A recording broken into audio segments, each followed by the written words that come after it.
Dalam rangka penguatan budaya kerja sebagai salah satu strategi transformasi ASN menuju pemerintah workplace government telah menunjukkan core value atau nilai-nilai dasar ASN berakhlak dan employee branding bangga melayani bangsa.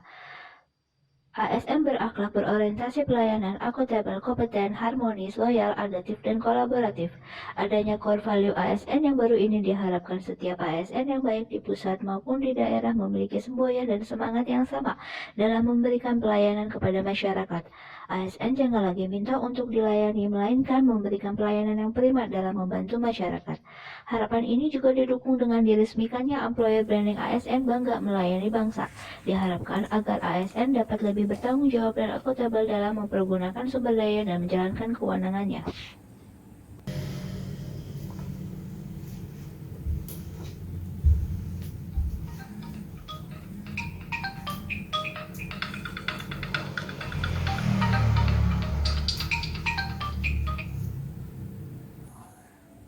Assalamualaikum, selamat pagi Bu Salma.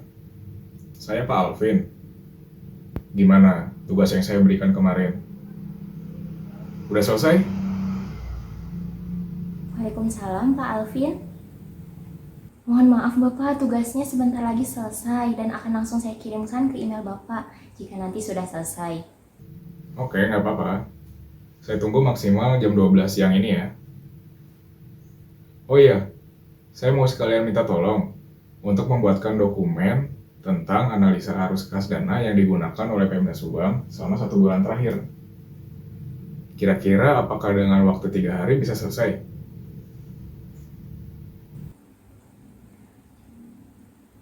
Siap Bapak, akan saya usahakan. 3 hari lagi berarti maksimal sampai hari Jumat ini ya Pak ya? Iya, betul. Maksimal selesai hari Jumat jam 1 siang ya. Karena dokumen tersebut akan menjadi bahan acuan pada saat rapat di hari yang sama. Baik Bapak. Oh iya, data yang diperlukan untuk pembuatan dokumen tersebut bisa Ibu minta ke pamohon di bagian keuangan. Baik data maupun analisanya, jangan sampai Ibu bocorkan ke siapapun ya. Karena dokumen itu sangat penting sekali. Saya percayakan ke Ibu. Siap Bapak, terima kasih atas kepercayaannya. Dokumen tersebut akan saya jaga kerahasiaannya. Oke, udah dulu ya. Jangan lupa jaga kesehatan dan menaati protokol kesehatan. Assalamualaikum. Baik Bapak, waalaikumsalam warahmatullahi wabarakatuh.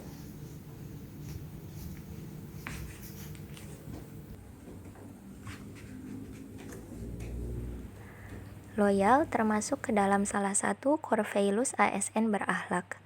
Perwujudan dari perilaku loyal dapat berupa melaksanakan tugas sesuai dengan perintah atasan, selagi perintah tersebut tidak bertentangan dengan perundang-undangan. Loyal juga dapat dicerminkan dengan cara melaksanakan tugas secara cermat dan disiplin, serta dapat pula dengan cara menjaga kerahasiaan jabatan maupun rahasia negara.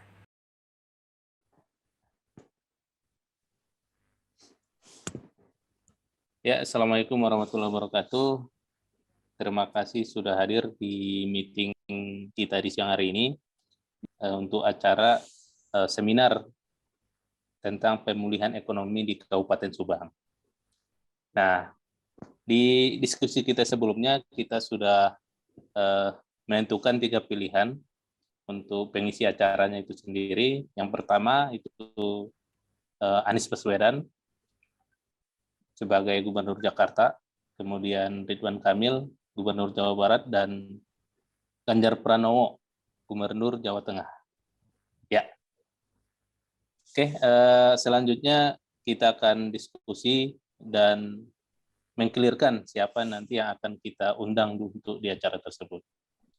Saya minta pendapatnya. Yang pertama mungkin dari Nandia langsung ya, Nandia Windy, boleh silakan pendapatnya.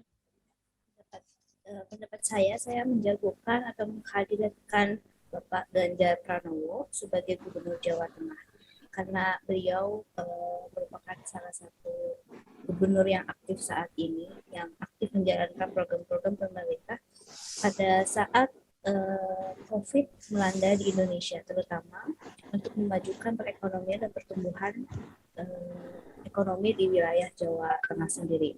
Adapun 5 jurus yang dikembangkan oleh Ganjar Pranowo untuk membangkitkan ekonomi di daerah sejak pandemi itu, pertama, Ganjar Pranowo juga memotivasi pelaku usaha mikro dan menengah dengan menjunjung tinggi secara langsung dengan mengunjungi secara langsung hampir tiap hari. Ganjar Pranowo ini melakukannya sembari goes jalan pagi hampir di kala kunjungan kerja ke berbagai daerah di Jawa Tengah. Kemudian Ganjar Pranowo juga membuka gratis endorsement di Instagramnya setiap hari Minggu untuk memajukan UMKM di daerah Jawa Tengah sendiri. Seperti itu dari saya.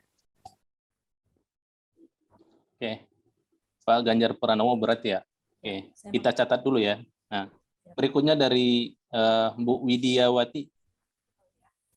Kira-kira seperti apa? Kalau menurut saya sih, saya merekomendasikan Ridwan Kamil sebagai Gubernur Jawa Barat. Mungkin menurut saya itu dia lebih cocok, selain beliau kebanggaan kaum milenial ya, karena nanti audiensnya juga kan bukan hanya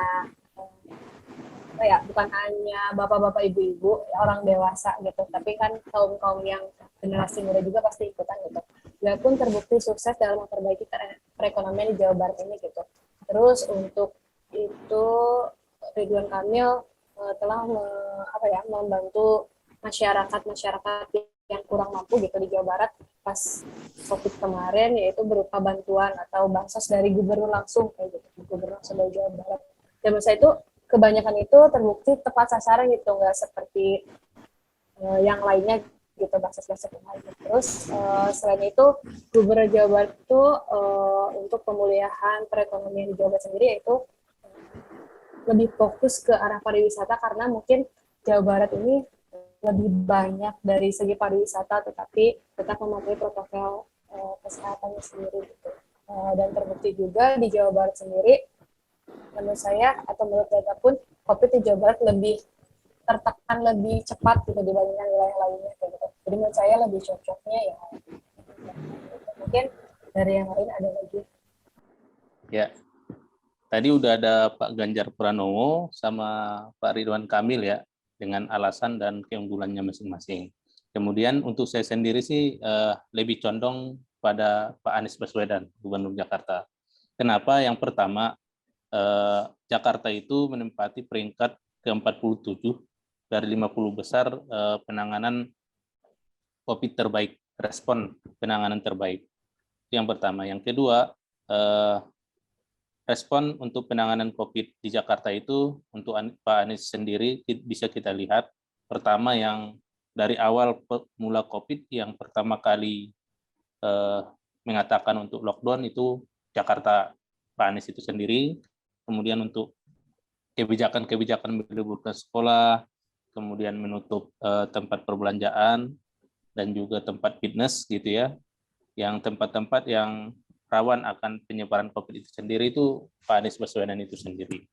Yang berikutnya kita bisa lihat pernah Wali Kota Solo Gibran diwawancarai terkait dengan penanganan COVID di Indonesia. Beliau mengatakan Jakarta itu sekarang menjadi percontohan bagi negara-negara lain untuk penanganan COVID itu sendiri. Terutama terkait dengan vaksinasi di Jakarta itu sudah mencapai di atas 98%.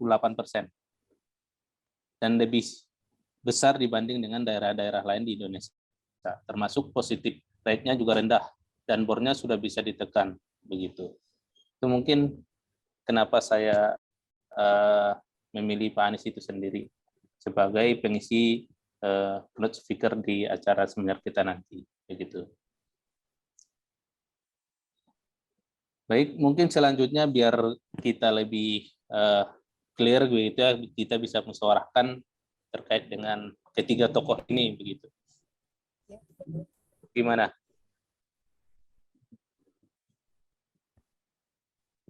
Mungkin karena kita polling aja, vote. Langsung voting atau perlu mungkin ada penguatan dari calon yang ditawarkan mungkin, atau langsung voting? Seperti apa? Langsung vote ya. Baik. Untuk yang pertama Pak Ganjar Pranowo, kira-kira dari penjelasan yang sudah Mbak Teh Nandia tadi sampaikan, kira-kira ada yang sepakat?